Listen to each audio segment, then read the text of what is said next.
Chapter 50, Aftermath. You are listening at novelfull.audio. Chapter 50. Aftermath, Ha!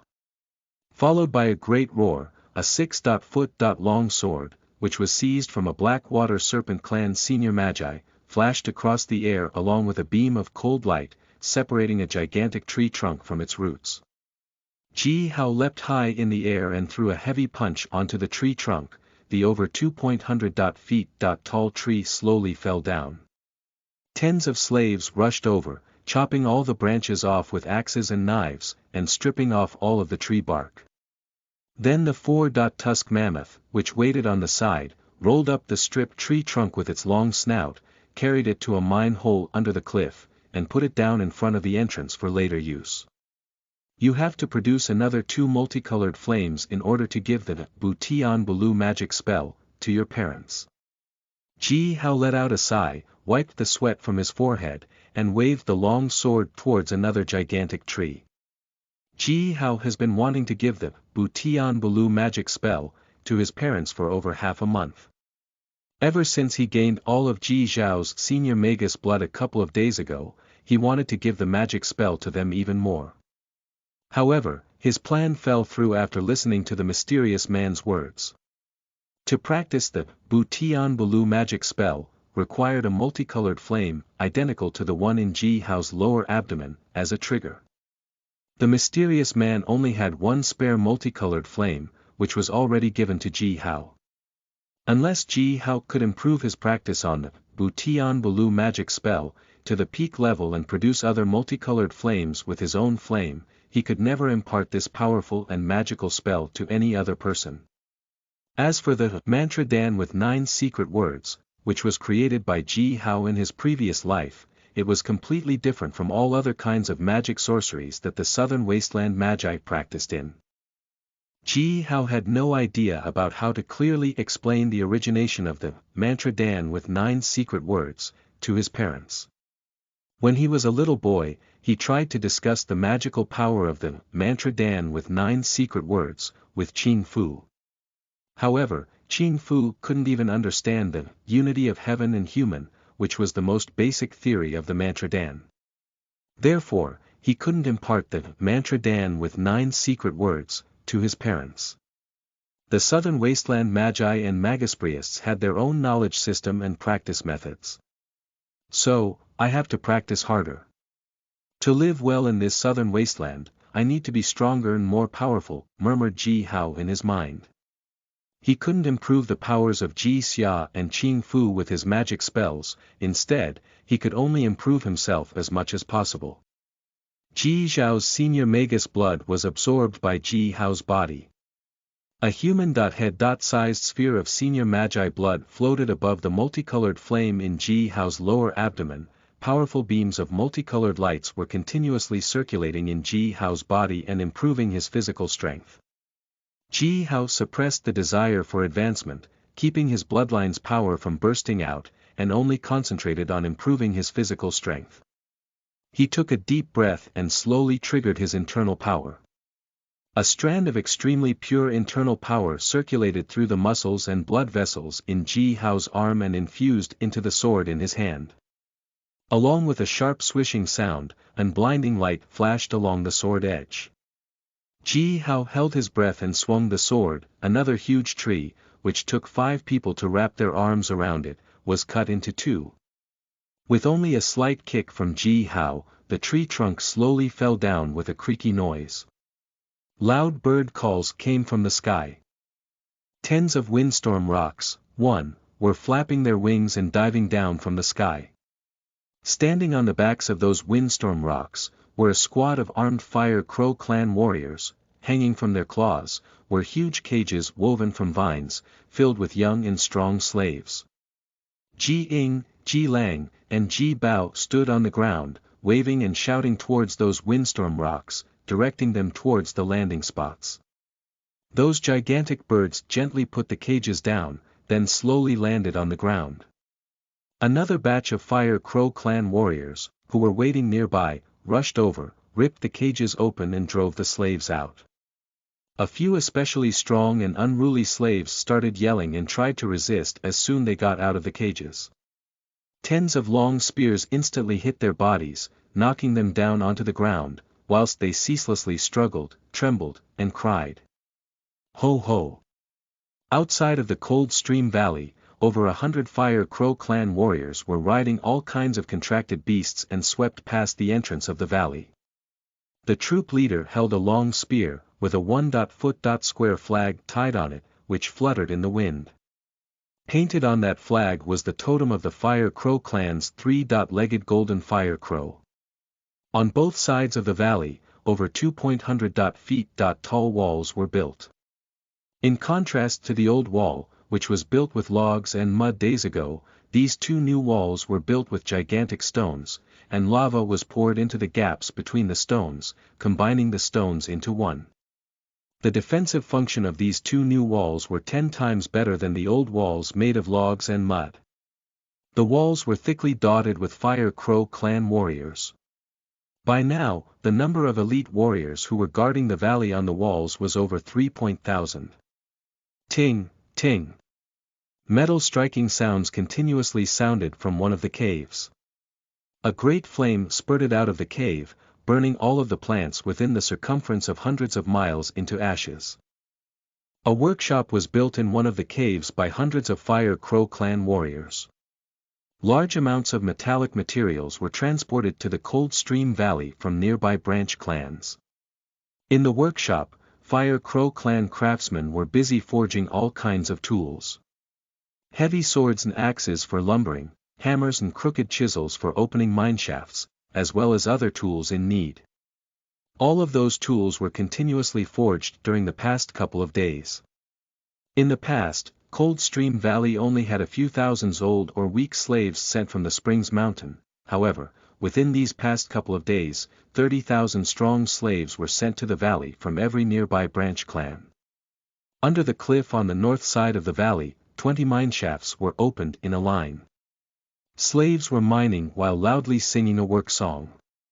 Each of those stripped logs were cut into 3 pieces, sent into the mineshaft, and used to support the roofs of the shaft. Baskets of soil and rock mixed with a large amount of gold and jade pieces were being sent out of the mineshafts. The weak and old slaves gathered beside the cold stream, carefully picking the gold and jade pieces out. This mine under the Cold Stream Valley was extremely rich and rare. Within every basket, only 40% was composed of rocks and soil, the rest were pieces of gold and jade. The smallest piece amongst them was as big as a human fist.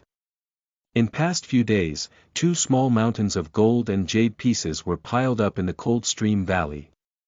The gold mountain was 20 feet tall and over 200 feet in diameter, while the jade mountain was tens of feet tall and over 100 feet in diameter. Under the sun's rays, the pieces of gold and jade were shining and illuminating each other. Jijua, who was sitting on a big stone and supervising the mining work, smiled from ear to ear with a mouthful of glistening, white teeth. From time to time, he flaunted his frozen leg to the nearby clansmen. Due to Jijua's presence, the allied force of Blood Fong and Black Water Serpent clan was destroyed. By now, all the Magus priests and elder magi in the Holy Land had clearly been informed of the amazing resources of the Cold Stream Valley mine, especially the discovery of Fire Essence Crystal. Such a rich mine, its importance was obvious. Ji Shu had been strangely cooperative during these past couple of days. He not only transferred a large number of elite warriors to the Cold Stream Valley to join Ji Xia's troops and guard the valley, he also quickly sent the slaves, craftsmen and all kinds of necessary materials from the nearest branch clan. Ji Xia calmly accepted Ji Shu's goodwill, and didn't let those elders know about the fact that Ji Mu colluded with the Black Water Serpent clan and tried to kill him. In Ji Xia's mind, the clan was always the top priority. Abba was right that whatever Ji Mu did could be completely irrelevant to Ji Shu.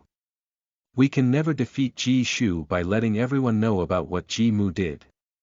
He only needs to heartlessly kill Ji Mu, and easily blame everything on him. Rather than this, why don't we just keep silent for a while and get ourselves some actual benefits, thought Ji Hao.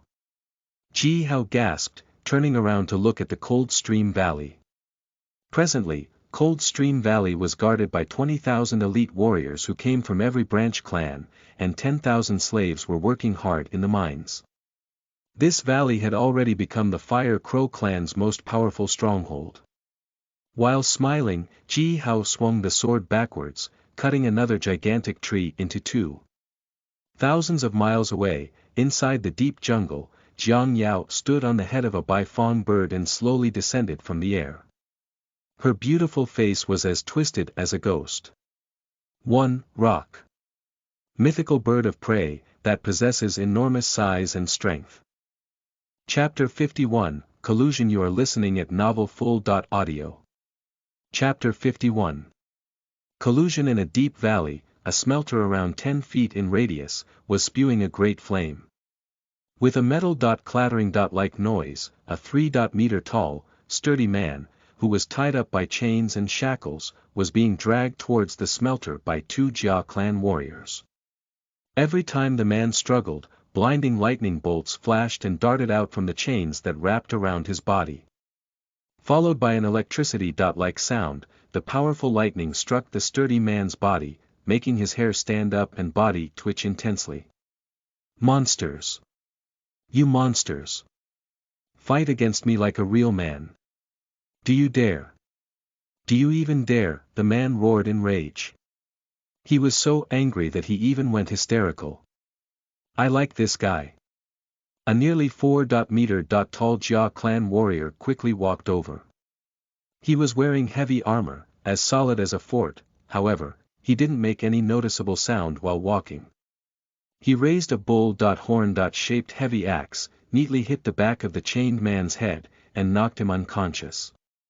Look how powerful he is. Look how tall and sturdy he is. Ha! He's as energetic as a mad bull. He has got to be worth a fortune. The Jia clan warrior waved his axe and boasted proudly to others standing around. Nearly 1,000 Jia clan warriors were gathered in the huge valley, sitting or hunkering on rocks. Each of them had 4 eyes, which were shining with cold lights. All of those Jia clan warriors laughed out loud when they heard their fellow clansmen. 2 other Jia clan warriors dragged the unconscious man to the smelter. A short man, with the height of 5 feet, whose bulging mouth resembled a large ape, and red speckled skin exhibited a strange, light green color, stood beside the smelter and chuckled creepily. He pulled a searing iron rod out of the smelter and branded the area between the chained man's eyebrows. Spell symbols lit up on the surface of the searing iron rod. The unconscious man suddenly woke up in pain and started howling. He struggled with all of his strength, however, the iron rod remained still, as if it was rooted in his skull. After quite a while, the searing iron finally left his skin. A palm-sized, blood-red brand was burned onto the chained man's forehead, a tower reaching towards the sky, with an open, blood-red eye floating above it. Along with a sizzling sound, countless tiny, blood-red lines rapidly spread out from the vertical eye and pierced into the chained man's bones, muscles, and internal organs. The chained man started quivering violently, streams of cold sweat pouring down his body. The blood-red lines, which radiated a vile and evil atmosphere, slowly disappeared after drilling into the man's skull, taking full control of his body and mind. By now, the chained man had lost the power to resist. He was dragged away by 2 Jia clan warriors and thrown aside as if he were a bag of garbage. Another chained man, who was also struggling hard, was dragged up to the smelter by Jia clan warriors and branded on the forehead by the evil, chuckling man. The sizzling sound didn't stop. Hundreds of southern wasteland warriors were branded by the seal of disgrace and turned into slaves against their own wills. A long and beautiful bird song came from the sky. A bifong bird with the wingspan of over 200 feet, gracefully descended from the sky. It gently grabbed a sharp rock with a single talon. The bird slowly folded its wings, elegantly lowering its body down. Jiang Yao slowly walked down from the bird's back. 2 tall and muscular Jia clan women walked up to her, throwing a disdainful glance at her, who was much shorter than themselves, and mumbled in a deep voice, "Follow us. The leader has been expecting you for quite a while." Jiang Yao followed them, walking towards the center of the valley. After a bit of walking, a gorgeous tent built under the cliff appeared within their sights. Tens of well-dressed men lazily stood outside the tent, relaxedly, chatting, and laughing in low voices. Each of these men had a vertical eye located in between their eyebrows. Wind, frost, lightning, and other supernatural visions flashed across their pupils. These men, noticing Jiang Yao nearing, instantly straightened their bodies and assumed serious faces, but they couldn't help but to stare up and down at Jiang Yao's body. A few even started swallowing saliva, their lust and greed were completely obvious. Jiang Yao threw a scornful, sideways glance towards these men, and slowly walked into the tent, as if she were a resplendent queen. The tent seemed only 30 feet in diameter from the outside, however, if seen from within, the inner space of this tent could accommodate over 1,000 people and host a party for them at the same time. The floor was covered with thick and soft, white carpet, exquisitely crafted knives, swords, and shields were hung as wall decorations, and tens of extremely exquisite and complete, gold and jade-inlaid armors were placed in the corners of the tent. Di Luo, who had previously lost an eye, and had one arm severed by Ji Hao during the chase a few of nights ago, embarrassingly stood in the tent. Lazily sitting on a huge, golden chair beside him, was a middle-aged man who looked very similar to Di Luo, but with a huge scar on his face. "Di Sha, you didn't fulfill your promise." Jiang Yao walked into the tent, looking at the middle-aged man with a sneer on her face and said, "If I knew you people were so useless, I would have given up on you and cooperated with your competitors." Di Sha, the middle-aged man, slightly waved his hand and slowly said, "Dear respectable Magus Priestess, let's cut the crap. In the southern wasteland, we, the Blood Fong, are not only the most powerful group, but we also have the best background with the strongest power supporting us. You have no choice. To get what you want, you, and the whoever standing behind you, can only cooperate with us." Di Sha shrugged and said calmly. The vertical eye on Di Sha's forehead suddenly opened, radiating an eddy of darkness. The light emitted from hundreds of tallow candles dimmed instantly, and the tent was soon filled with darkness. An evil power enveloped the entire inner tent space, emanating a great pressure which made everyone feel as though a huge mountain was descending from above. "You can't blame us for that failure. The information you gave us was completely wrong. Those people are much more powerful than you've described. That little guy's gigantic fire crow, that woman named Qing Fu, who knows how to cast large-scale Magus-priest sorceries, and that oddly, powerful old man unexpectedly showed up. Too many coincidences and surprises occurred during our mission. Look at my poor brother, look at what you did to him." Di Sha put on a troubled expression, burying half of his face into his hand, barely squeezing out a hint of sadness, and let out a sigh. "Look at my dearest little brother, my Di Luo. He hasn't even married yet. But he lost a beautiful eye. My good God, do you have any idea what that means to us, the noble Yu clan people? He lost an eye, he can never find a woman willing to bear his offspring, not in this life." Jiang Yao breathed deeply, then took out a bottle from her sleeve.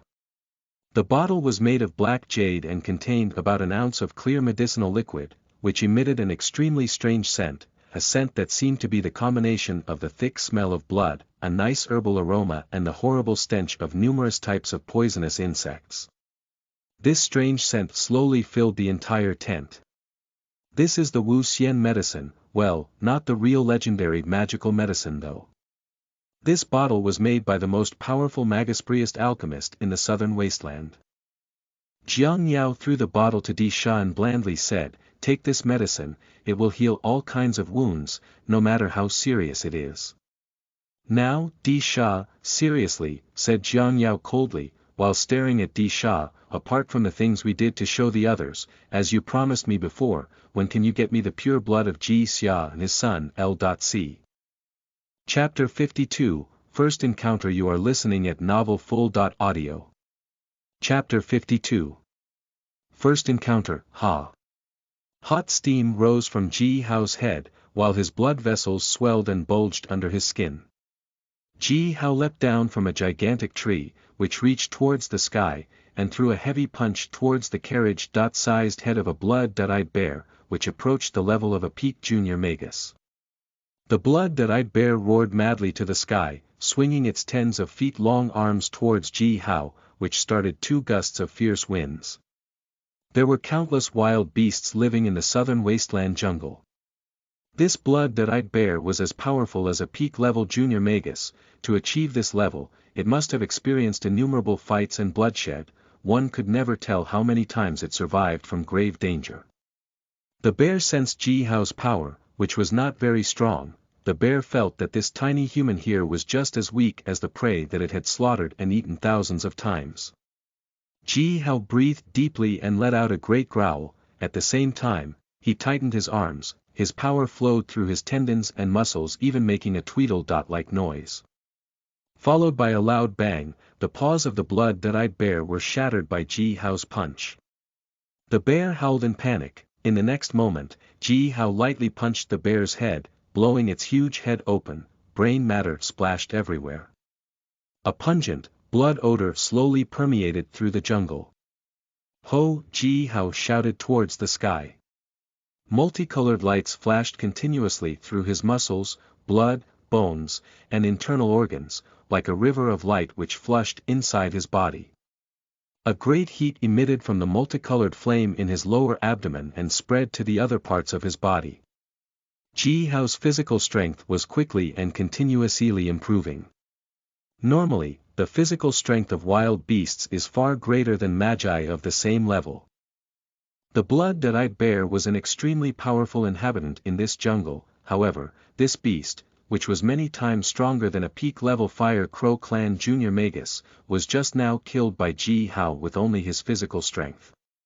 Ji Hao opened his mouth, spit out a wisp of white steam as far as hundreds of feet away, grabbed the bear's body, which was nearly 80 feet long, and threw it to Qin Ying, who stood hundreds of feet away and held his long bow.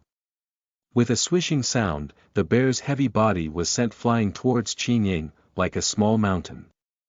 Between Qin Ying's chest and abdomen, a sphere of looming light was shining, which meant that he was about to awaken his first magus acupoint. However, Qin Ying let out a scream as he saw the bear's body, which was hurling towards him, dropping his bow and arrows in a flurry, raising his arms, and catching the bear's body with all of his strength. My dear God! Sister! Your son is a freak. He just can't stop embarrassing me. Qin Ying complained loudly. His body was quivering intensely. He barely caught the bear's body, quickly taking tens of steps back, then finally steadied his feet. How? I, your uncle, am not one of your Fire Crow clan crazy warriors. I'm an archer from the Qin Yi clan, an archer. Do you understand? Yelled Qin Ying, while dropping the bear's body. His face was slightly flushed. Senior magi from different clans have very different specialties. The Fire Crow clan warriors were extremely strong, their explosive force was even more powerful. The potential of the Fire Crow clan warriors' physical strength was ranked in the top 10 amongst all clans of the southern wasteland. On the contrary, senior magi from the Qin Yi clan were experts in all types of archery skills. Generally, their physical strength was no better than even 30% of the physical strength of their fellow Fire Crow clan warriors. However, they had the highest speed amongst the warriors of the entire southern wasteland. Ji Hao wiped the sweat from his forehead, sensing the multicolored flame in his lower abdomen, which was growing brighter and bigger, laughed happily out loud and said, Uncle. Don't blame me. You should practice your physical strength more. My Amma said you're too slim and tender. This way, you're going to make women feel as though you're not reliable and it'll be hard for you to find a good wife. Qin Ying's face darkened, he jumped up and started yelling at Ji Hao. The angrier Qin Ying got, the happier Ji Hao was. Ji Hao laughed even louder, his loud laughter reverberated through the jungle along with the morning breeze. It had been more than half a month since the Blackwater Serpent clan and Blood Fang attacked the Cold Stream Valley. Thereafter, the Fire Crow clan promptly sent troops and, added with the presence of Jijua, the Cold Stream Valley was quiet and peaceful. During the last half-month, not a single suspicious person was found. Therefore, Ji Hao focused on training his physical strength and went hunting in the jungle with Qin Yang and a group of clansmen every morning. The portion of senior Magi blood from Ji Xia and Qing Fu, which was released from Ji Kuei's magic seal when the seal accidentally broke, was fully absorbed by Ji Hao's body during the past night. By now, Ji Hao's physical power had surpassed any ordinary junior magus. At the moment, the human-head-sized, golden-red senior magus blood, which floated above the multicolored flame, was from Ji Zhao's body. Ji Hao had done the math. Once his body fully absorbed Ji Zhao's senior magus blood, and if he consumed a certain amount of beasts during this period, he would never be able to keep his golden fire crow bloodline power from upgrading like he was doing now. He had to trigger his bloodline's power and start training as a peak-level novice magus. Ji Hao was anticipating the special talent his bloodline's power would grant him. The three-legged golden fire crow was one of the few legendary, powerful creatures alive during the ancient times. Every kind of special talent passed on through the golden fire crow bloodline could create one powerful enough to look down on the whole world. If one could inherit more than one of those special talents, he would become even more powerful. While Ji Hao gazed at the jungle and thought about all those special talents, a gentle and grace voice came from further within the jungle, "My friend over there, please be careful. An evil creature is coming towards you." Before the voice faded, a gust of fierce wind suddenly arrived with a pungent scent.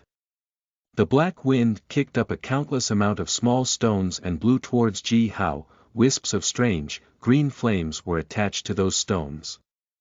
The chill of the black wind pierced Ji Hao's bones. Ji Hao's body froze after being touched slightly by the wind. He soon lost control of half of his body. Ji Hao let out a shout. 9 spell symbols simultaneously appeared around his pupils. His Yuan Dan, 1, started rotating quickly. The pure internal power was quickly sent to his whole body. Under the stimulation of this power, Ji Hao felt his blood boiling. His body instantly heated up. A looming fiery light appeared and enveloped his body. The black wind collided into the looming fiery light, making a loud popping noise. Countless stones exploded. The explosive force of every single stone was as powerful as the heavy punch of a wild beast that reached the level of a junior magus. Ji Hao could handle the explosive power of 1 or 2 stones easily. The explosive power of hundreds, or even thousands of stones was completely endurable for Ji Hao with his current physical strength. However, tens of thousands, or even hundreds of thousands of stones were flying towards him along with the fierce wind. Under great pressure, Ji Hao staggered back. The looming light that enveloped his body was now shaking, seemingly about to be crushed the black wind. With a swishing sound, a nearly 100-foot long, gigantic scorpion, with a pair of transparent wings on its back and a pure black shell decorated with dark green patterns, darted out of the jungle. The poisonous scorpion saw Ji Hao from quite a long distance, then opened its mouth and blew another gust of fierce black wind towards Ji Hao along with countless stones and wisps of green flames. Qin Ying let out a growl. Then the shouts of Qin Yi clan and Fire Crow clan warriors came from different directions. Tens of arrows darted towards the scorpion from every direction, blocking every possible route.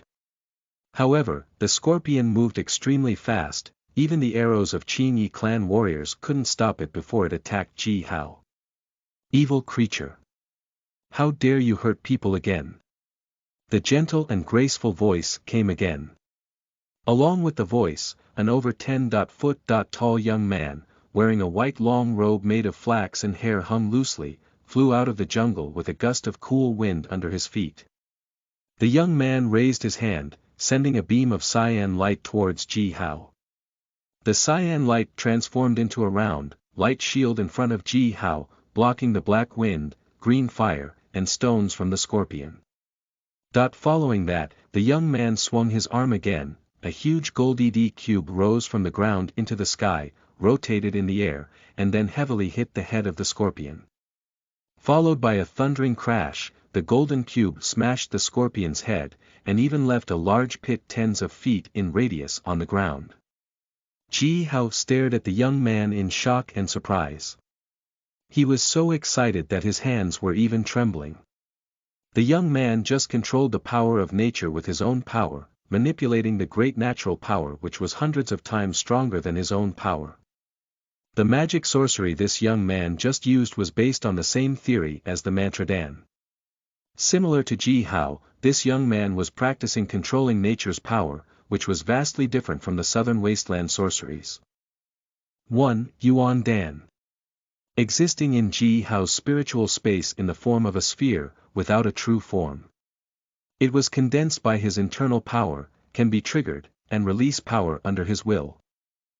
Chapter 53, You are listening at novelfull.audio. Chapter 53. The scorpion's head was shattered instantly by the golden cube. The vitality of this powerful, poisonous insect was especially high.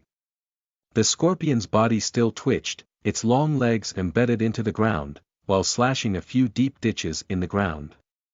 This is a devil-wind scorpion.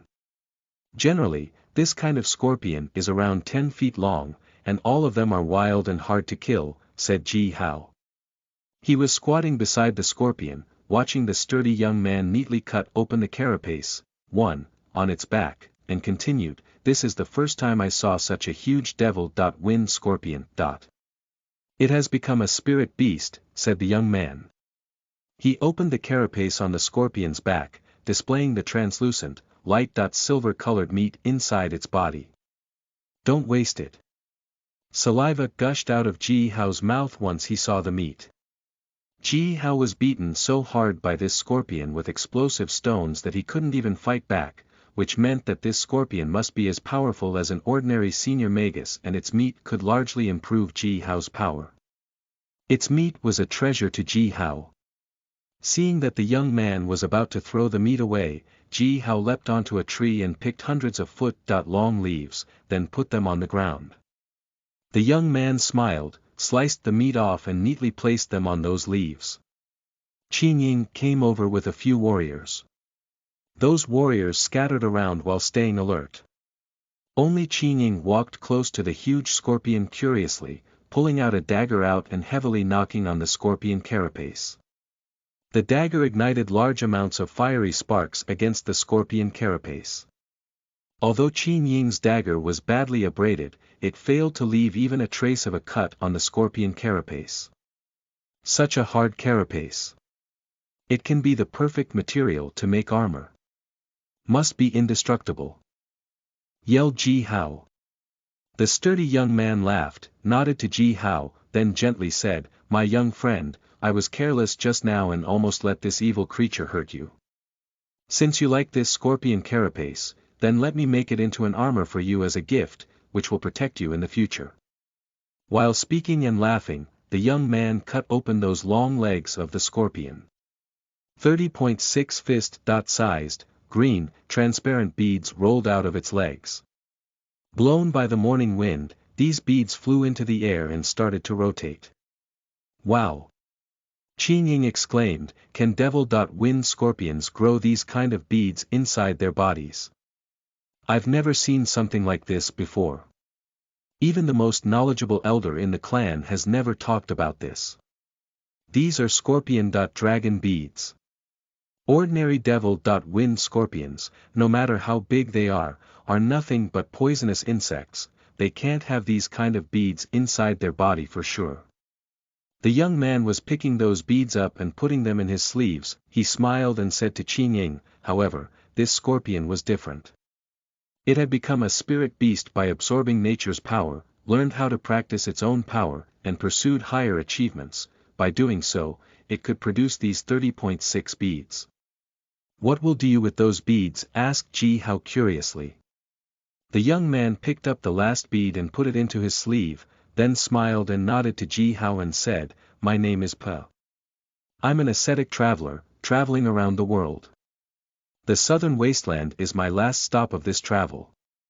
I've traveled through the Middle Land, the Eastern Wasteland, the Northern Wasteland, and the Western Wasteland. Sometimes when I gazed into the sky, I perceived that there are some mysterious principles of the planetary orbits.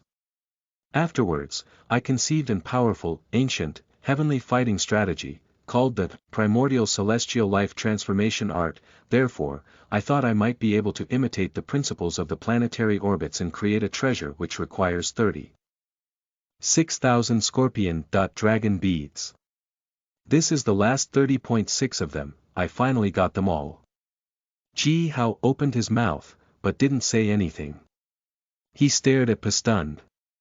In order to fulfill his own inspiration, he decided to create a treasure, gathering a total of 30.6 thousand scorpion-dragon beads, for which he needed to kill 1,000 cold-wind scorpions which were as powerful as senior magi. How many places he had been to gather all those beads. How fertile could this land be, to hide that many spirit-stage devil-wind scorpions, said Ji Hao in his head. 1,000 devil-wind scorpions. You're so patient, exclaimed Ji Hao. Wasted so much time.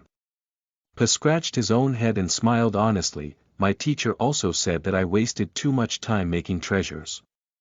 If I hadn't wasted this much of time and focused on my daily practice instead, my power would be far greater than it is now. But if I gave up on treasure making and only concentrated on practicing daily, how boring would that be? Ji Hao raised his thumb towards Pa, while thinking his words were very reasonable. The basic theory for daily practice is to cultivate one's heart and mind, and to coordinate the human power with nature's power. Pa did what he felt like doing and obsessed in treasure making. One might say that he wasted his time. However, what if the treasure making was another training method? The troop was heading back to the cold stream valley. Warriors walked in the front and carried the scorpion meat on their shoulders, while singing a southern wasteland song. Ji Hao was dragging the empty scorpion carapace, ardently chatting with Pa. Pa had traveled through countless places. His experiences were incredibly rich. The sceneries he talked about were all strange sights that were even hard to be imagined by the southern wastelands people, such as the endless sea in the east, the forest in the north, the barren land of the west, as well as the boisterousness of the Midlands. How, my young friend, the world is vast. You must go out and see it. Don't waste this strong body of yours, which was nourished by the nature. Pa was a frank and straightforward person with an extremely bright smile on his face. After a short while of chatting, he already viewed Ji Hao as his close friend. When I get the chance, I'll certainly venture out of the southern wasteland, said Ji Hao seriously. I want to know how this world really looks like. Pa, you said that the Midlands were flourishing. How is it like now? Pa frowned, shook his head and said, the last time I passed the Midlands, it was suffering from a war. Every day, thousands of people get robbed, countless women raped, and innumerable children become slaves or get killed. My strength is limited. I tried my best to save those people, but I couldn't save all of them. Amongst this vast world, I, Pa, am only an ascetic traveler. I'm too weak to save this world and all of the suffering people. Pa curled his lips downwards, despondently. The Midlands. I've heard about it. It's the broadest and greatest area in this world. Qin Ying said curiously, Pa, according to you, the Midlands are in a mess, just like our southern wasteland. The Midlands are in a much bigger mess than the southern wasteland, said Pa seriously, while looking at Qin Ying. The southern wasteland is a peaceful, quiet paradise. We've just been through a great fight against the Blood Fang and the Blackwater Serpent clan. Hundreds of people died in that fight. Can this chaotic southern wasteland be a peaceful, quiet paradise? Thought Ji Hao. Ji Hao was stimulated by Po's words. He couldn't wait to go to the Midlands and see what that legendary land looked like with his own eyes. Soon, the troop arrived at the cold stream valley. From a distance away, Ji Hao yelled towards the valley, Abba, Amma. We have a guest here. Get the booze and the grilled meat. Let's host our honored guest. Pausing for a second, Ji Hao continued, our guest has came from outside the southern wasteland. Followed by a long clarion sound, a batch of Fire Crow clan warriors opened the heavy gates of the fence wall, walking out in a line. 1. Carapace. The hard upper shell of a tortoise, crustacean, or arachnid. Chapter 54, Presented Medicine. You are listening at novelfull.audio. TL note. Magus Caves was replaced by Magus Acupoints. Chapter 54. Presented Medicine. Bonfires were blazing in the cold stream valley. Hundreds of skinned wild beasts were being grilled upon the bonfires, while making sizzling noises. A thick aroma spread to the forest around. Most of the southern wasteland clans were friendly and hospitable. The guests that came from afar would always be treated with the utmost cordiality. Huge vats of cassava wine, brewed by the Fire Crow clan's women, were carried out from the cellar, while emitting a bewitching aroma. All of the Fire Crow clan warriors raised their large clay bowls, laughing and shouting, urging Pa to drink. Pa was a strong and sturdy young man, who also had a frank and outgoing personality. Every time when the Fire Crow clan warriors urged him to drink, he bottomed up his bowl without any hesitation.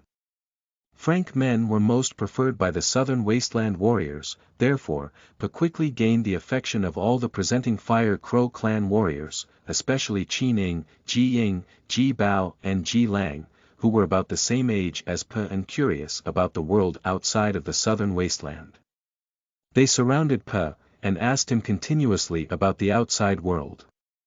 Ji Hao was sitting beside Ji Bao, smilingly looking at Pa, whose clothes were nearly soaked by the cassava wine. He raised his clay bowl from time to time and toasted to Stone and Treeman, who were sitting behind him like two small mountains. Speaking about the Middle Land. 200 years ago, I was stuck at a bottleneck, while trying to achieve greater achievements as a senior magus. At that time I couldn't find any way to practice and increase my power further, thus I decided to travel to the Middle Land to take a look at that legendary place, said Ji Zhuo loudly. His face was flushed by the bonfire. While drinking the wine, he had started to his own story. I traveled with a caravan, trudged for 2 years, finally arriving in the Middle Land. Ji Zhuo glanced at Pa, then continued in a low voice, there were tens of powerful senior magi and magus among us in the caravan, but still we ended up losing quite a few companions during the journey. How, our guest here traveled through the Middle Land, and came to the southern wasteland alone, he is an incredibly powerful man. Ji Hao curved his eyes, looked at Pa, and smiled to him. When Ji Hao first saw Pa, he sensed the differences acutely between Pa and himself. Ji Hao had been practicing the mantra Dan with 9 secret words, since he had been a little kid, because of which he had already gained a Yuan Dan by condensing his internal energy. By condensing his internal energy further, he could advance his Yuan Dan into a Golden Dan any moment now. At that point he would surpass the achievements of his previous life and reach a new level. If Ji Hao's current power could be compared to a flowing river, then Po's power would be a vast sea, which was broad, deep and unfathomable. Such a powerful ascetic traveler, no wonder he could travel through the whole world alone, thought Ji Hao. How, I'll give you a mission. Ji Zhuo slapped on Ji Hao's shoulder, put his mouth near Ji Hao's ear, lowered his voice and said mystically, our guest is so powerful and talented, it'll be amazing if he could leave our clan a few his offsprings. Later, I'll ask them to send us a few carefully chosen girls from the Gold Black Mountain. You go ask Pa whether he's willing to leave us a few of his offsprings. Ji Hao choked by a mouthful of wine when he heard Ji Zhuo, and nearly spew a stream of blood out.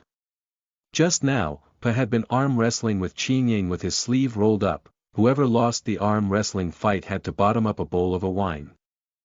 While Ji Zhuo was talking to Ji Hao, Po's facial expression changed suddenly and he took a glance towards Ji Zhuo and Ji Hao in panic. At the same time, his face instantly reddened as if painted with blood. Obviously, Po's 5 senses were extremely sharp, which allowed him to catch every word said by Ji Zhuo. In the cold stream valley a huge party was going on, which was filled with booze and delicious meat, everyone was reveling in it. At some unknown moment, a group of young girls from the Fire Crow clan showed up at the party. All of them were wearing neat armors, bared their fair legs, while swinging their spears and shields. They danced around the bonfire next to Pa, showing their youth and vitality, and displaying their strong and vigorous bodies to Pa.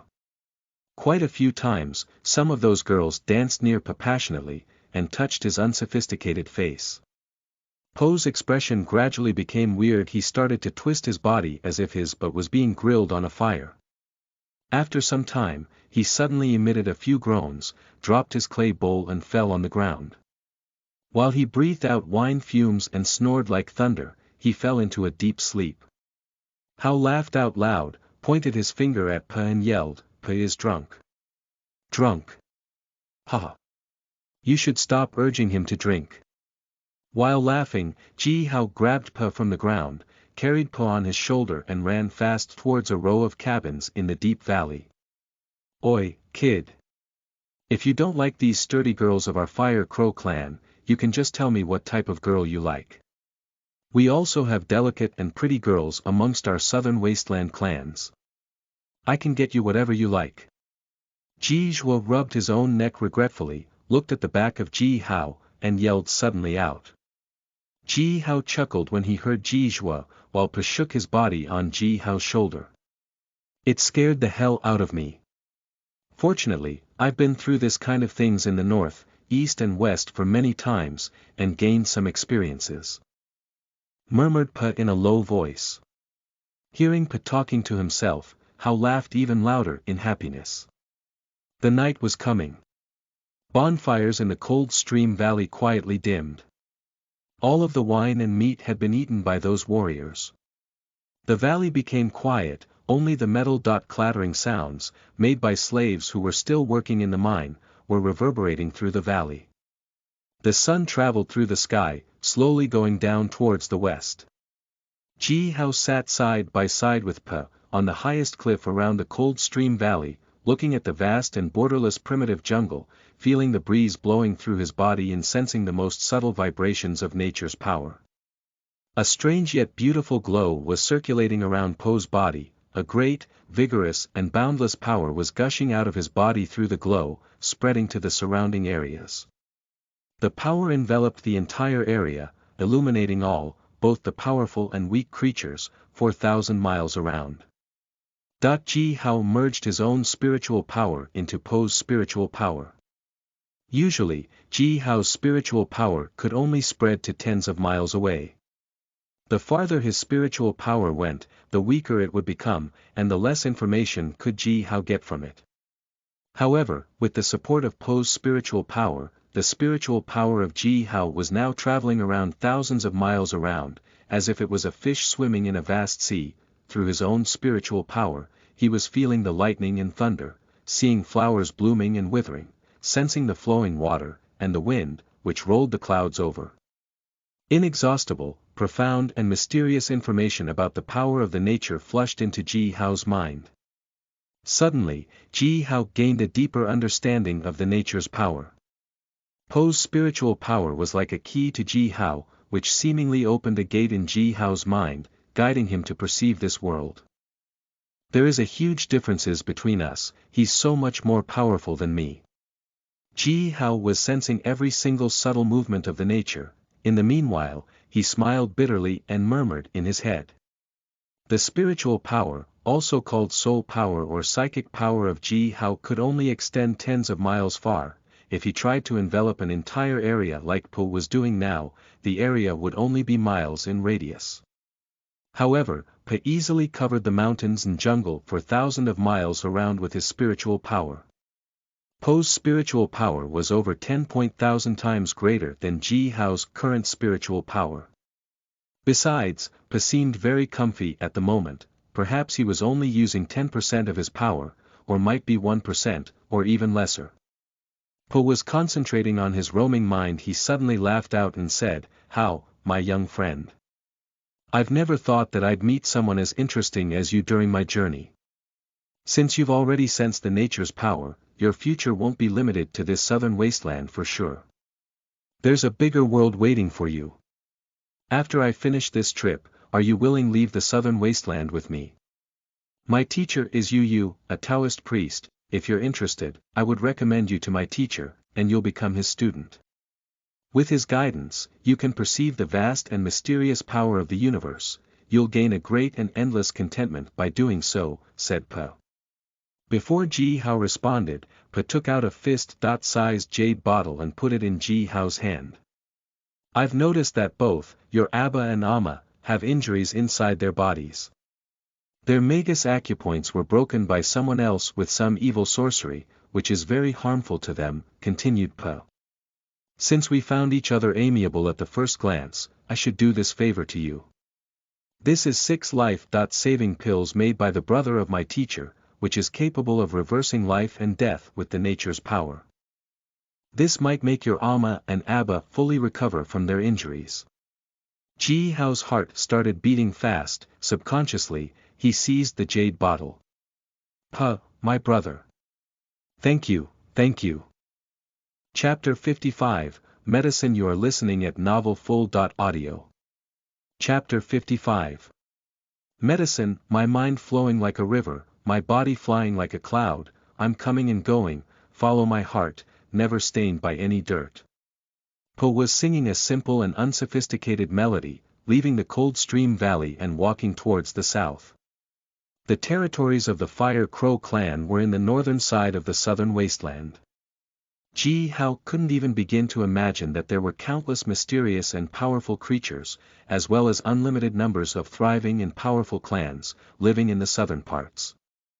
Furthermore, there existed even a mystical country, which was built by the ruler of the entire southern wasteland. My young friend, if everything goes well, I will return here in 3 years.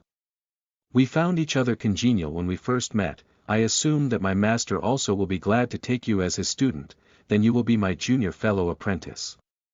The appointment was in 3 years. In 3 years, if Pa successfully finished his journey, he would come back to the Fire Crow clan, take Ji Hao out of the southern wasteland, and introduce him to Yu, the Taoist priest, as an apprentice. Ji Hao stood on top of a mountain, gazing at the back of Pa. Pa was carrying a huge wine gourd, with his left hand, and in his right hand carrying a large and freshly grilled beast leg. Both the wine gourd and grilled beast leg were lightly swinging following his pace. Every movement of Pa emitted a natural and unrestrained vibe. A black armor, as thin as a cicada's wing, was tightly wrapped around Ji Hao's body. Pa stayed in the cold stream valley for 2 extra days, making the carapace of the devil, wind scorpion, which was killed by him a few days ago, into this magical armor for Ji Hao. The carapace was extremely hard, however, with Po's magical treasure-making methods, it became as soft and flexible as water. On the other hand, Pa injected numerous spell symbols into the carapace, which weighed 1,000,000 stone, turning it into a light-weight armor. Ji Hao didn't feel even a little bit inconvenient or uncomfortable by wearing it. Ji Hao was stunned by Po's incredible treasure-making skills. Compared to Pa, those tool-making masters in the Fire Crow clan should be too ashamed to keep living. They might crash themselves up against a cube of tofu, thought Ji Hao. Fortunately, there weren't any traces of tofu found by Ji Hao as of yet, otherwise, he would certainly send one to each of those elder Magus priests. After having waited till Pa went into the jungle and disappeared, Ji Hao took a deep breath, jumped nearly 100 feet high into the air, leapt and glided through soar cliffs. He landed agilely in the cold stream valley. Some people or things could be so special that it only took a short amount of time to engrave in one's heart. Pa was such a special person. His lenience, honesty, generosity, charm, and rich experiences made Ji Hao view Pa as a trustable friend and a reliable big brother. Abba! Abba! Where is Amma? Shouted Ji Hao. The valley was now bustling, filled with busy slaves. Ji Hao found Ji Xia near a mineshaft, who was directing the construction of the mineshaft. Ji Hao interrupted Ji Xia's work, and dragged him towards the cabin they lived in. Ji Xia quickly left a few words to Ji Ying and another couple of warriors, smilingly caught up with Ji Hao, and said, "How, that friend of yours, has he left? This Pa is such a great kid. But, why doesn't he like our Fire Crow clan's girls? Such a shame, such a shame." Ji Hao was laughing, but didn't respond to Ji Xia's words. Soon, Ji Hao and Ji Xia got back to the cabin they lived in. Qing Fu was sitting in front of the door, carefully grinding some herbs with a pestle. The mining work of the Cold Stream Valley had already started to progress smoothly. Each day, there were more slaves getting injured during work. Qing Fu was the only Magus priest skillful at healing and medicine making, therefore, she had been extremely busy lately. She had to make large amounts of life-saving medicine daily. Seeing that Ji Hao was dragging Ji Xia and coming over, Qing Fu smiled to him, wiped the sweat from her forehead and said, "Hao, don't disturb your Abba. The mining work is important. If you have nothing to do, why don't you go find your uncle and catch some birds?" Ji Hao stayed silent and helped Qing Fu up, dragged them into the cabin, then closed the door carefully. The expressions of Ji Xia and Qing Fu turned serious. "How, what is it? Have you found anything wrong?" asked Ji Xia with a low voice. Ji Hao took the jade bottle out from his sleeve, which was given by Pe, handed it to Qing Fu and said, "Amma, take a look at this. Pe gave this to me before he left. He said that this is a life-saving medicine that was given by an elder of his, and this will be good for both of your injuries." Qing Fu looked at Ji Hao, smilingly shook her head and said, "How? Me and your Abba. Our Magus acupoints were broken, the injuries went deep into the bloodline. I doubt that ordinary medicine could heal." Ji Hao pulled the plug out of the bottle, after which beams of golden lights darted out from the bottle opening. Qing Fu choked back her words, staring at the bottle being stunned. She poured 2 round pills out from the bottle, while gazing at them. The 2 bird-egg-size, golden pills were rolling over on Qing Fu's palm, wisps of soft golden light, ceaselessly gushing out, wrapped around the 2 pills. 9 dragon-shaped, purple spell symbols could be seen wriggling, like living creatures, on the surface of each pill. "This medicine is alive." Qing Fu stared at the pills and asked. The appearances of these pills have completely subverted her knowledge about medicine. Pills, 3. In the southern wasteland, not a single type of medicine. Pills could look like this. These 2 pills were like some magical beings, totally different from the medicine. Pills Qing Fu knew about. "Amma. Dead or alive, just take them," said Ji Hao. He then grabbed a pill and thrust it into Qing Fu's mouth. "Huh," laughed Ji Xia. He then grabbed the other pill from Qing Fu's palm and put it into his own mouth without any hesitation. Ji Hao had no idea about the effect of these pills, neither did he know how they tasted like.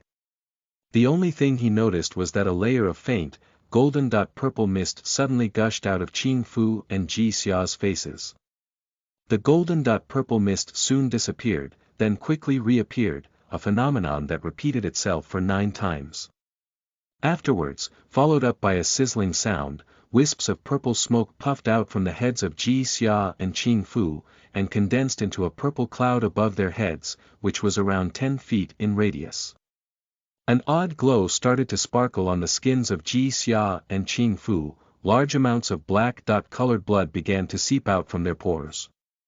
Ji Xia's brawny body began to change, all of his muscles swelled as if they were inflated. In the meanwhile, the face of Qing Fu, which was pale and sallow like a 40-year-old woman's face, quickly turned into being ruddy and tender as the face of a 16-year-old girl. The grizzled hair of her suddenly became black and shining. "This seems to be war. Working," stammered Ji Xia. "How, Abba's Magus acupoints. Ho. Those broken Magus acupoints. I feel them. There are 4 more. Take them all. Quick." Ji Hao poured the other 4 round pills out, then neatly thrust all of them into Ji Xia and Qing Fu's mouths. Qing Fu stamped her foot anxiously, and said, "How, save one. Save one. Let Amma have a close look." However, Ji Hao ignored the academic spirit of Qing Fu, putting 2 round pills into her mouth as quickly as possible.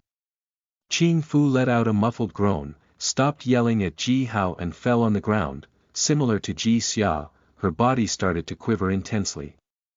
Red and cyan light soon lightened the entire room.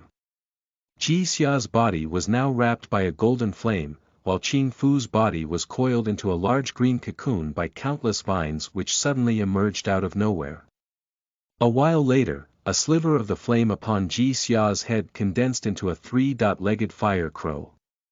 Along with the slight caw of the fiery, three-legged crow, a sphere of green mist upon Qing Fu's head started rotating fast, soon transformed into a breathtakingly beautiful, cyan wan bird, too.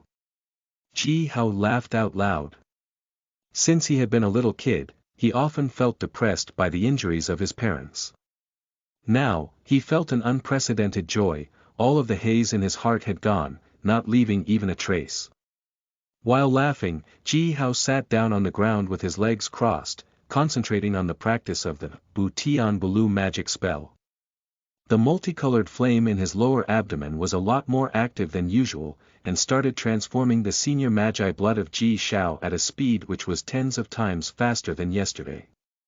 A thundering sound came from Ji Hao's body. Just now, the worry, hidden deep down in his heart, had gone. At the same time, he felt that he could no longer suppress his physical strength. Finally, Ji Hao fully activated the power of his bloodline. An eye-piercing fiery light appeared behind his body, within which, two narrowed fiery eyes slowly emerged. 1. Wine. Gourds. Ancient Chinese people usually use gourds as wine containers. 2. Wan bird. A mythical bird, looks similar to the phoenix, but smaller. 3. Medicine pill. In ancient China, pills were usually round and in dark color, like beads. Chapter 56, Awakening. You are listening at novelfull.audio. Chapter 56. Awakening. Wrapped by a raging fire, Ji Hao felt that his mind had left his body, and he fell into dreamland. In the blue, clear, and boundless sky, tens of gigantic, three-legged gold fire crows, with wingspans of over miles length, were floating in the air. Each gold fire crow was cinctured by a golden, fiery light. Tens of golden halos were sparkling, like treasure beads, decorating the sky.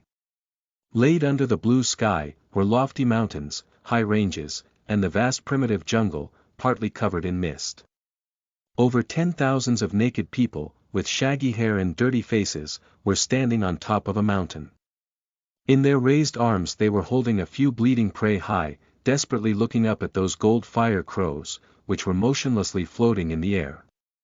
A white-haired and bearded, elderly man, with a wisp of blood hanging in the corner of his mouth, raised his trembling arms, and shouted hoarsely to the largest gold fire crow, "Our powerful being, created and nourished by the nature, please, pity us, our humble, vulnerable clansmen. We don't have sharp claws and teeth, neither do we have great power to fight against our predators. We don't have keen eyes, neither do we have powerful wings to run from all kinds of deadly dangers. We couldn't find enough food, our clansmen starved to death one after another, we couldn't build a shelter, storms and lightning are continuously killing our people. Too many of us died for nothing." The largest gold fire crow headed down slowly, looking calmly and peacefully down at the elderly man, and said, "Human, your kind was favored by the nature, you have the most powerful bloodline, rivaling the dragons and phoenixes. Human, what can we do for you?" "Power and hope," shouted the white-haired elderly man, "we only need the power to survive." The gold fire crow stayed silent, quietly looking at the people on top of the mountain. Accompanied with a great roar, a Smilodon, one, rushed out from the jungle, smashed tens of weak men to death with its huge paw, swallowed them afterwards, and burped in satisfaction. Finally, it turned and walked slowly back into the jungle. A tank-thick, skewbald serpent wriggled out of the jungle, opened its jaw towards to the crowd and lightly took a breath. Tens of people were sucked into its mouth while crying and shouting, they were swallowed whole by the serpent. A large group of vultures disregarded the tens of gold fire crows, which were floating high in the air and didn't release even a bit of their power, quacked and dived towards the group of people. Each one of the vultures grabbed one or two humans, and flew with great speed towards another mountain some distance away. Power and hope, the largest gold fire crow signed, and said, "We can share our power with you, please share your hope with us. With the heaven and earth as our witness, let us make this unbreakable pact. We, the gold fire crows, will give the power within our blood to you. We will guard you in this jungle, help you to survive and to breed. In exchange, you will shield our souls, and keep us away from that frightful and eternal darkness." Tens of gold fire crows raised their heads and cawed to the sky simultaneously. Their bodies started to radiate, countless golden blood drops seeped out from the roots of their feathers. Each drop of blood then transformed into a human head-sized golden fire crow and rushed down. People who were standing on top of the mountain opened their arms, welcoming those falling golden fire crows into their chests.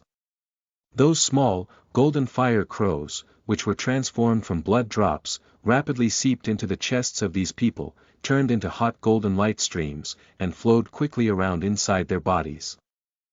Amongst thousands of interleaving meridian channels of human bodies, tens of dim channels lit gradually up.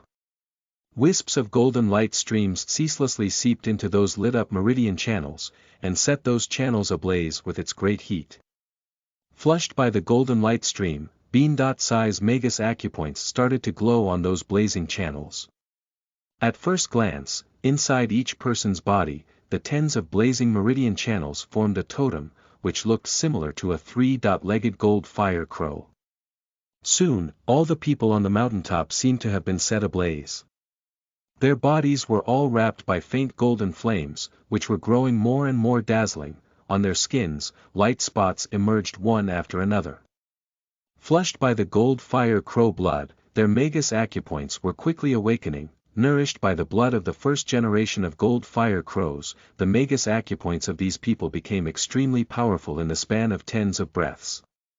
Each of the tens of meridian channels contained tens to hundreds of different dot-sized Magus acupoints.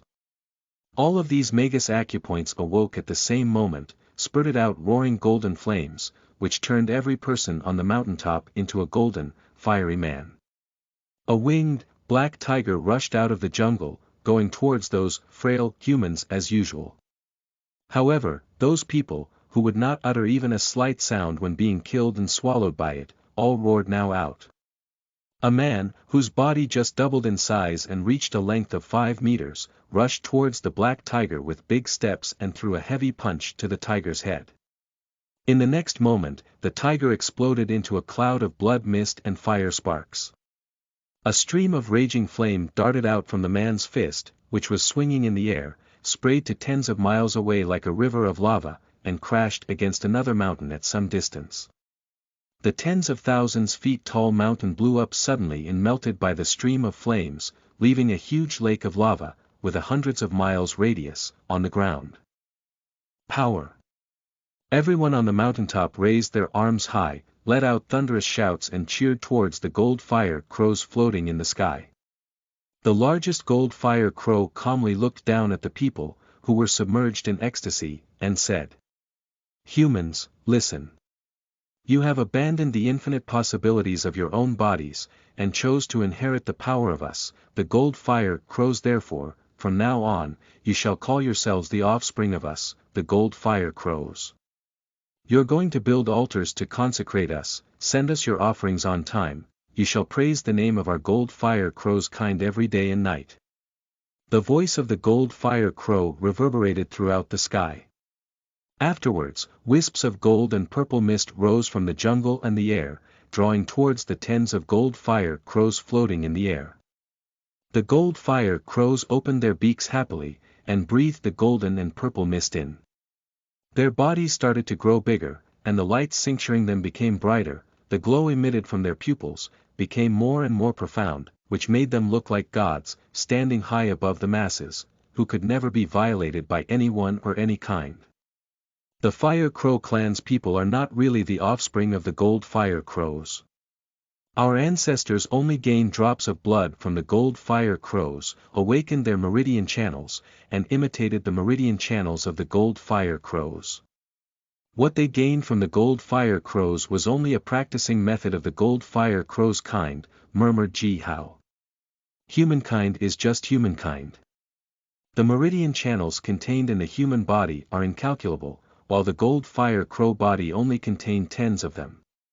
The potential of humankind should be hundreds, thousands, even over 10,000s of times greater than that of the gold fire crows. We shouldn't count on the outside forces, we can only count on our own bodies for the greatest achievements. Ji Hao smiled. He suddenly understood that the bloodline power of the gold fire crow kind wasn't enough to make him strong. The only path to the top was to practice harder and harder and to discover the infinite potential hidden in his human body. Ji Hao opened his eyes. Fiery lights darted out from his pupils, he felt his blood was boiling, flushing inside his body like a tide. Tens of meridian channels were blazing inside his body. He felt a great pain within his eyes, and a burning heat in his feet. Additionally, he felt that there was a sphere of flame choked in his chest, which he had to let out. Along with a loud bang, the flame which was blazing within Ji Hao's body suddenly bursted out. A three-legged fire crow slowly opened its wings within the flame. With the help of the powerful, senior Magus blood, Ji Hao skipped the 11th and 12th level of novice Magus, completely activated his bloodline power within a short moment, gained 3 special talents of gold fire crow bloodline, and became a junior Magus. 1. Smilodon. A large saber-toothed cat of the Pleistocene epoch. Chapter 57, Encounter. You are listening at novelfull.audio. Chapter 57. Encounter. Yoho, a dimly lit flame was glimmering silently. A pair of wings, which had condensed from the flames and had a length of few tens of feet, were slightly shaking on Ji Hao's back. Ji Hao swooshed across the dense branches, towards Qin Ying, who was standing miles away. He moved like a fierce gust of wind, while leaving afterimages behind him. Qin Ying held his longbow, and pulled the bowstring with a serious expression on his face. The bowstring shook suddenly, creating a continuous buzzing noise. A rain of arrows were flying towards Ji Hao from every direction, leaving uncountable arcs and straight airstreams in the air. Ji Hao laughed out loud. The gale, created by the arrows, vanished once it blew across the dimly lit flame wrapped around Ji Hao's body. Ji Hao felt as if he had transformed into a fish who was swimming in the sea without any resistance. No matter how fast he moved, he could no longer feel any air resistance. Arrows, without arrowheads, darted one after another through the air. An inch away from Ji Hao's body, the arrow feathers brushed past his body and face, making a slight swishing sound. Ji Hao chuckled, and agilely dodged over 200 arrows with a few rise and fall movements, drawing a mile closer to Qin Ying. Speed. Ji Hao had completely activated his gold fire crow bloodline's power. The tens of gold fire crow meridians were now blazing inside his body. At the same time, he had gained 3 special abilities. The first one was surging light fire wings that he was using right now. Ji Hao's speed had been extremely fast even before he had activated his bloodline's power, but after activating the surging light fire wings his speed had increased by 10 times, even faster than a ghost. The arrows, which were shot by Qin Ying using all his might, were only slightly faster than Ji Hao. The second special ability that Ji Hao had gained was the Golden Crow's magic. Pupils. The ancient gold fire crows were magical creatures, which were created and nourished by the vitality and energy of the sun. They had been floating above the sky, looking down at the earth similar to the sun. Every place where sunrays shone, were within the sight of the gold fire crow. Not even dirt or ash particles could hide from the gold crow's eyes. The golden crow's magic pupils could see everything, from the heaven to the underworld, penetrating through evil and badness. Additionally, there were unmeasurable and unpredictable variations of this powerful ability. In the recent 1,000 years, a couple of genius warriors of the Fire Crow clan inherited the surging light fire wings. However, no one had inherited the Golden Crow's magic pupils within tens of centuries. Ji Hao had become the first one who inherited the Golden Crow's magic pupils within 1,000 years. Flames flashed across his golden pupils. Ji Hao clearly saw the root of every slight gust of wind within the area with a radius of 20 miles. He also observed the path and speed of every arrow that had been shot by Qin Ying. Surging light fire, wings shook suddenly. Ji Hao had memorized the route of every single arrow and easily dodged all of them, moving miles closer towards Qin Ying. Qin Ying shouted out annoyed, "How? Don't blame me if I hit you too hard. I'm the most handsome archer of the Qin Yi clan and the youngest senior magus. I just can't lose to you, a kid." While shooting, a sharp gust of wind wrapped around Qin Ying's body. He pulled 3 arrows out, fitted them to his bowstring, and took a glance at Ji Hao. In the following moment, the 3 arrows disappeared simultaneously, followed by a swishing sound. Qin Ying had just casted his special shooting skill he inherited from his ancestors. The 3 arrows had completely vanished in the air, without leaving even a trace, only the shrilly, swishing sound was reverberating through the jungle, as if there was a wind dragon hovering and roaring in the sky. None of the ordinary warriors could see the trajectories of the arrows, shot by Qin Ying with his special skill. However, a golden fiery light was shining in Ji Hao's pupils.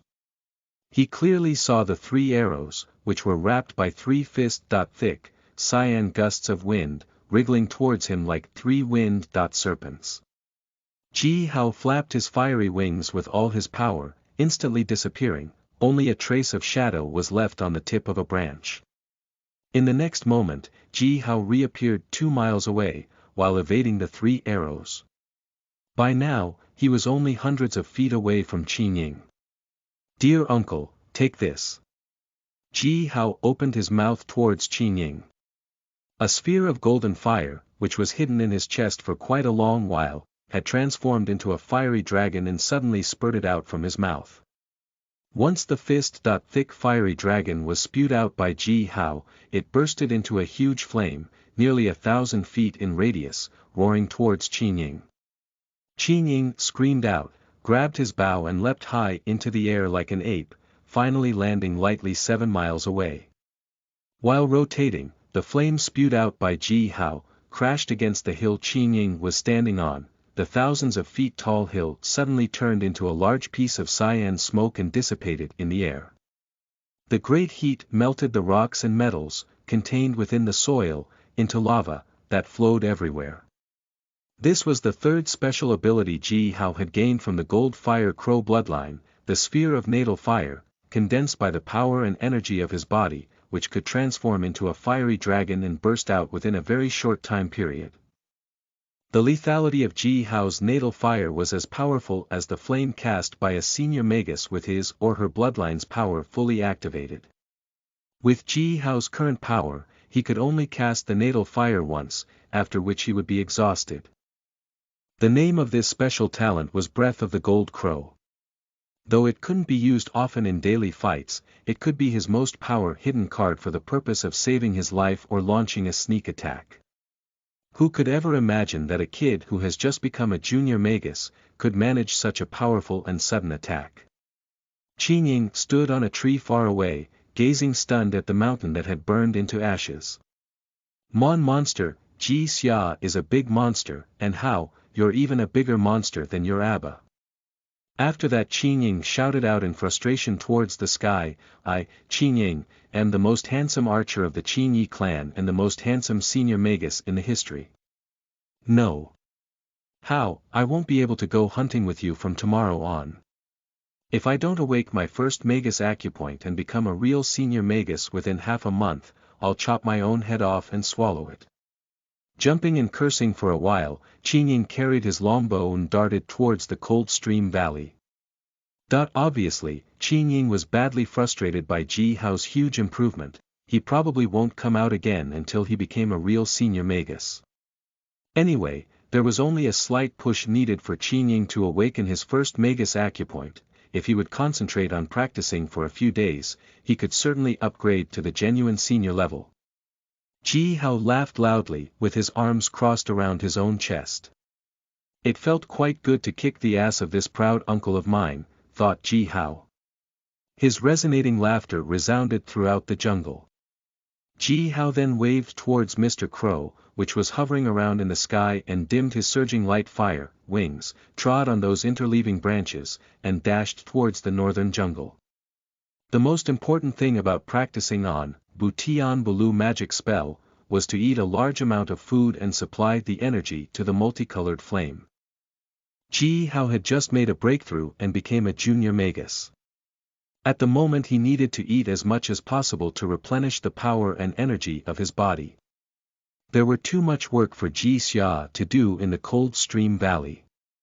Every day, Ji Xia was scurrying around the entire valley, therefore, Ji Hao couldn't bear to ask Ji Xia to go hunting for him, neither did he want to bother other clansmen. He could only hunt by himself for the food that he needed. In the blink of an eye, Ji Hao had already traveled nearly 100 miles far away from the Cold Brook Valley. He flew across the branches similar to a gust of wind. He moved so fast that even his silhouette couldn't be seen clearly. Ji Hao's nose twitched, fingers locked together. He was carefully sensing the scents left by the powerful beasts. He had already lost interests in beasts at the novice level, now he needed beasts that were at least similar to the junior magus level to quickly improve his power. Accompanied by a metal clashing sound, 3 sword-edged spiders crawled out of the dense jungle.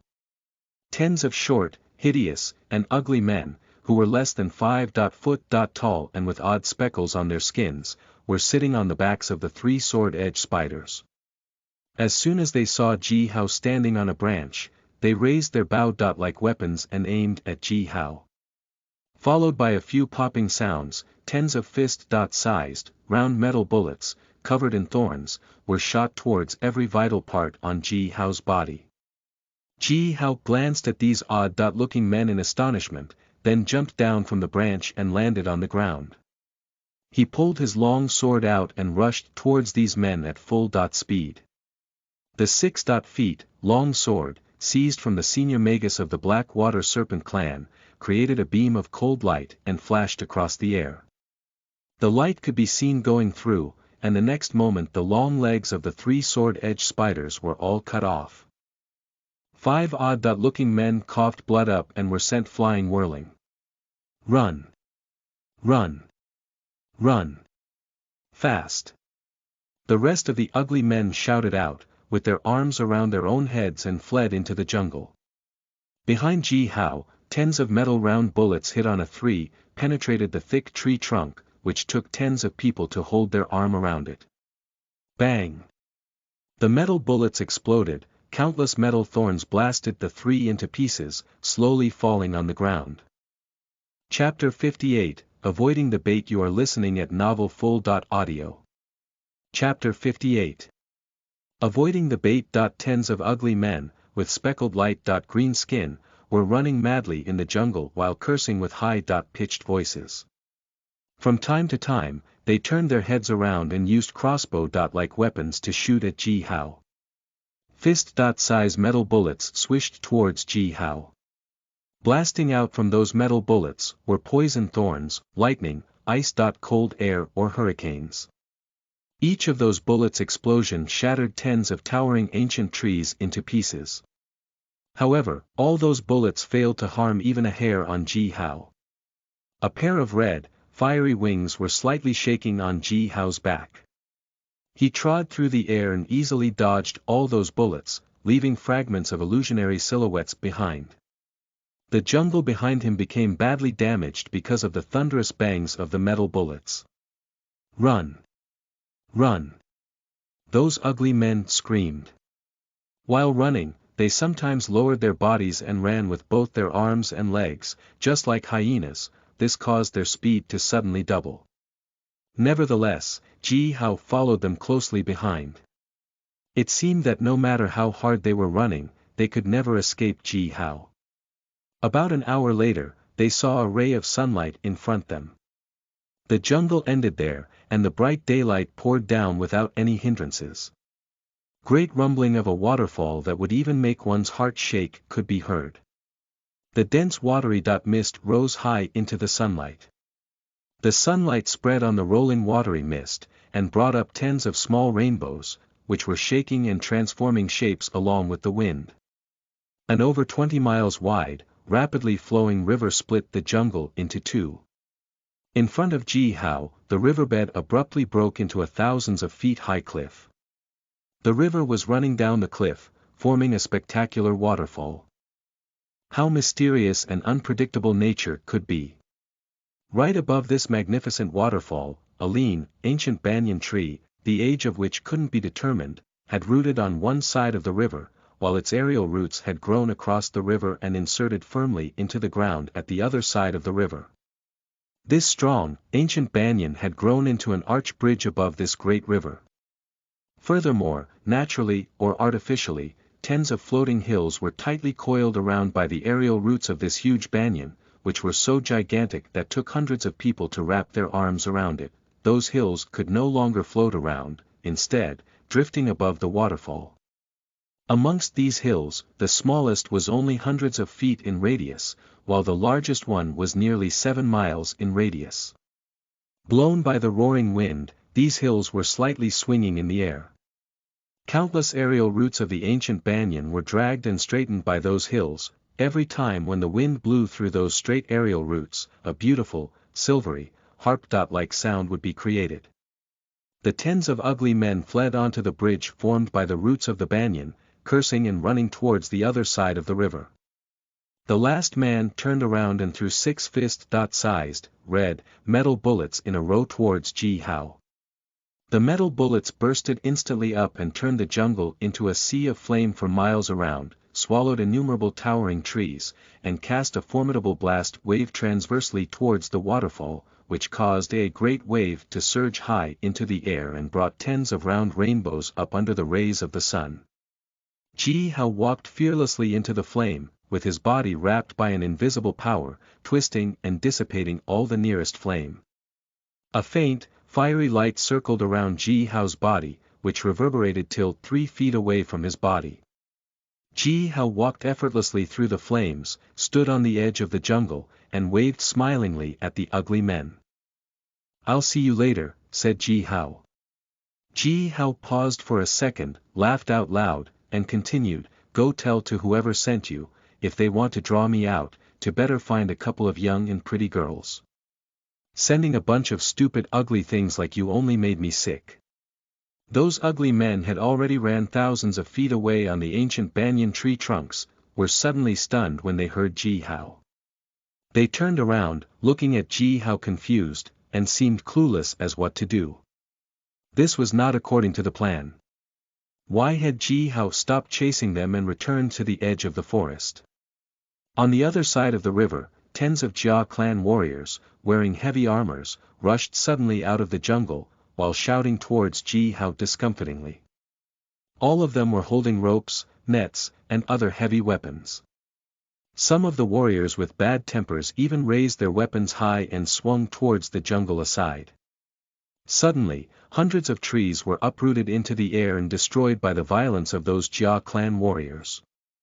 Above the waterfall, on a thousands of feet round floating hill, a well-dressed three-eyed man, Di Sha, sneered, turned around, and seemed to leave. "Respectfully, Magus Priestess, you never mentioned that this little guy is so smart.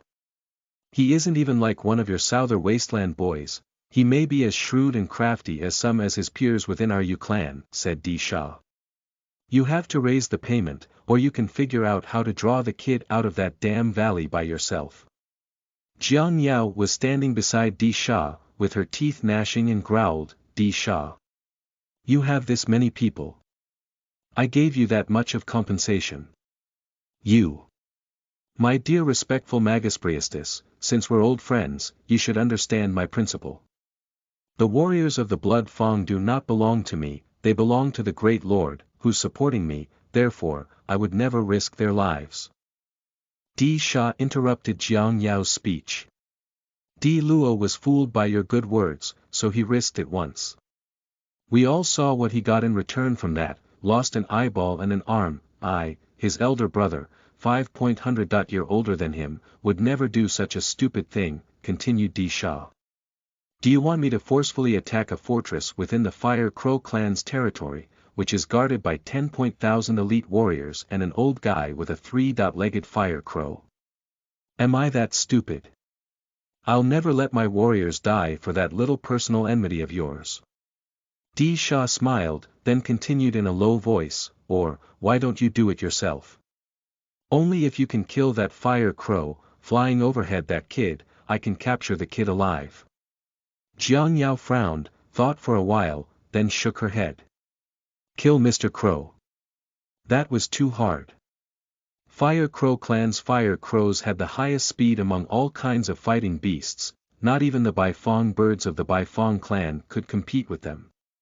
It was way too difficult to get them killed. Di Luo darted out of the woods, while pointing his finger at Ji Hao, jumping and shouting in rage.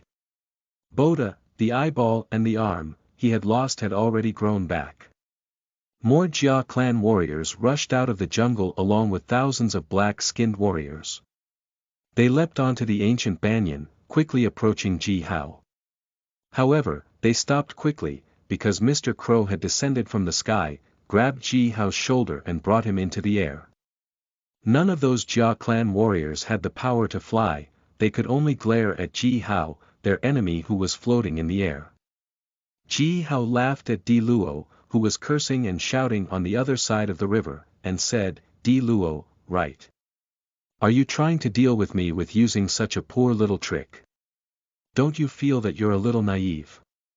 While Ji Hao was laughing, Mr. Crow carried him and rose into the air, transformed into a beam of fiery light, and flew towards the cold stream valley. Ji Hao jumped onto Mr. Crow's back, while his laughing face suddenly darkened. Di Luo and his underlings were still patrolling around the cold stream valley. They, and the people supporting them hadn't given up on attacking us yet, thought Ji Hao. This time, Ji Hao easily saw through their decoy. However, other clansmen of the Fire Crow clan and Qin Yi clan were not as vigilant as Ji Hao was, they could be tricked and captured alive, which would be a huge problem. Chapter 59, Asking for Help. You are listening at novelfull.audio. Chapter 59. Asking for help. The Blood Fang's people had again showed up outside the cold stream valley. Not only Ji Xia, but also Ji Zhua had burst into anger. He had taken his contracted fire crow and searched the surrounding jungle for days, however, he didn't find even a trace of the Blood Fang, therefore, Ji Zhua could only proudly tell Ji Hao that the Blood Fang's people were frightened by his existence, and had already fled. Ji Hao didn't think that it was this simple though, but he either could find any evidence revealing the schemes of the Blood Fang, or he could bury all the questions deep down his heart for now. The next half-month had been strangely quiet and peaceful, with nothing abnormal happening. Ji Hao had started to practice regularly according to a schedule, just like in his old days in the Gold Black Mountain. At dawn, before sunrise, Ji Hao would already get up, sit on the mountaintop with his legs crossed, and practice by purifying his Yuan Dan, while waiting for the first strands of the purest life force energy, which the forest only released at sunrise. After finishing his morning practice, he would go hunting with Qin and hundreds of clansmen, to supply food to the entire cold stream valley. Daily, Ji Hao would eat large amounts of beast's meat during lunch, and practice his physical strength in the afternoon. Within only half a month, Ji Hao had managed to completely stabilize his bloodline power, which had been fluctuating after he upgraded to the junior level. Every day, large amounts of senior Magus blood was being transformed by the multicolored flame and absorbed by Ji Hao's body. The gold fire bloodline power of Ji Hao had been continuously and steadily improving, as well the power of his 3 special abilities. During nighttime, Ji Hao would either learn drug making skills from Qin Fu or practice fighting skills under Ji Zhua and Ji Xia's tutelage. Both Ji Zhua and Ji Xia were exemplary great warriors of the southern wasteland. They did not have any specific fighting skill, every attack they launched followed the instincts of their bodies, imitating the wild beasts living in the jungle. What they had been pursuing was to cast the fastest attack through the shortest route, killing their enemies as efficiently as possible. Under Ji Zhua and Ji Xia's strict training, Ji Hao gradually had surpassed the artistic, complicated and ingenious attacking skills inherited from his previous life, and became mature, fearless and decisive. The fighting skills passed on from his previous life and the instinct of killing and fighting of his current life slowly merged together by the power of his soul, subliming into a special, powerful, fighting skill of Ji Hao. By practicing intensely during this half-month, although Ji Hao's power level didn't improve much, his fighting and destructive power had improved by 10 times. At present, at dusk, Ji Hao stood on the fence wall, provoking a silver double-headed snake with ring-shaped speckles covering its body. The 10-foot-long poisonous snake moved as fast and light as a gust of wind, its body was wriggling quickly, and it seemed as if it would dart out any moment. However, Ji Hao had his eyes fixed on the snake, while he held an 8-foot-long, thumb-thick branch, with which he lightly tapped and whipped on the snake. No matter how quickly the snake moved or how hard it tried to attack Ji Hao, it was madly struggling 10 feet away from Ji Hao, but could not even move an inch towards Ji Hao. A large group of Fire Crow clan and Qingyi clan warriors had surrounded Ji Hao, while praising him loudly. Hao is truly worthy to be the son of brother Ji Xia and sister Qing Fu, such a young junior magus. I doubt even the Baifeng clan has any kid as talented as him. Compared to Hao, I'm so ashamed. I'm 10 years older than Hao, and still, only a level 12 novice magus. Tell me about that. I could chop this, double-headed black-ring viper, to death, but I do not dare. How does he dare to play with such a highly poisonous viper like this? Following their voices, on a high watchtower 100 feet away from the crowd, a Qingyi clan warrior suddenly shouted out, leaned half of his body out of the tower and pointed his finger at the dense jungle below. Oi! Over there! Something has happened. I saw blood glistening under the sunlight. Fresh human blood. Someone has been hurt over there. Along with the rustling sound of branches and leaves, miles away in the jungle, a nest, full of sparrows, flew high into the sky in panic. All of the warriors on the fence wall shouted out, there had to be someone running and fighting in the jungle and scared those birds. Ji Hao took a deep breath, suddenly thrust the branch forward. Followed by 2 popping sounds, both of the snake's head were smashed by the branch. Ji Hao then kicked the, still squirming, viper down the fence wall, leapt hundreds of feet high into the air, grabbed a fender pile of the watching power and swung into the tower. Hoo-ho! The warrior in the watchtower let out a long and resonating shout. In the southern wasteland, this kind of shouting sound means that this area was under the domination of a certain clan, telling the enemy to not come anywhere near. On another hand, the special rhythm of this kind of shouting sound could also lead the direction for their own clansmen and friends, guiding them to safety with the shouts. The creaking sounds of branches kept coming from the jungle ceaselessly. After the time span of around tens of breaths, a man, covered in blood, staggered out of the jungle, while rushing towards the entrance of the cold stream valley, leaving a trail of blood behind him. The man had run less than 100 feet away from the jungle, and was still over 2 miles away from the cold stream valley. Ji Hao activated his golden crow pupils and easily saw his face. The man's upper body laid bare, and a blood-red leopard totem was tattooed on his hairy chest. It was a person from the Fire Leopard clan. The Fire Leopard clan was a middle-scale clan, under the protection of the Fire Crow clan. Their territory was located in the northern side of the Fire Crow clan's territory. The Fire Leopard clan's clansmen were all brave and skillful fighters. They were very close to the Fire Crow clan. For years, every time when the Fire Crow clan fought against the Black Water Serpent clan, the warriors of the Fire Leopard clan always had been running in the front as the vanguards. Is our brother from the Fire Leopard clan, shouted Ji Hao. He then leaned his upper body out of the tower and shouted to the warriors standing on the fence wall, go save him. Ho ho! A couple of warriors let out great shouts and rode on their contracted beasts. They leapt down from the fence wall, and moved rapidly towards the injured Fire Leopard clan's warrior at their highest speed. Hee hee! A vicious laughter came from the dense jungle behind the Fire Leopard clan's warrior. Followed by a swishing sound, 2 arrows darted out of the jungle, and approached the back of the Fire Leopard clan warrior in the blink of an eye. Do you even deserve to use bow and arrows in front of me? I, Qin Ying, am the most handsome archer of the Qin Yi clan, and the youngest senior magus in the history. Qin Ying's voice came from afar. Along with a sharp whistling sound, a phantom of an arrow flashed through the air, flying towards the back of the Fire Leopard clan's warrior. The cyan arrow detoured half-circle pathway, accurately hitting the two arrows coming from the jungle onto the ground. The Fire Leopard clan warrior stumbled, and fell hard on the ground, his head bounced on the ground, leaving a deep pit and rising a large cloud of dirt. He raised his bearded face embarrassedly, and screamed with a hoarse voice, "Help us! Help our clan!" The scumbags of the Blood Crocodile clan and Ghost Frog clan were both attacking us together. Good God! A couple of days ago, the Gold Black Mountain transferred all our young and strong warriors away. After hearing the cries of the man, the Fire Crow clan's warriors all roared out in rage.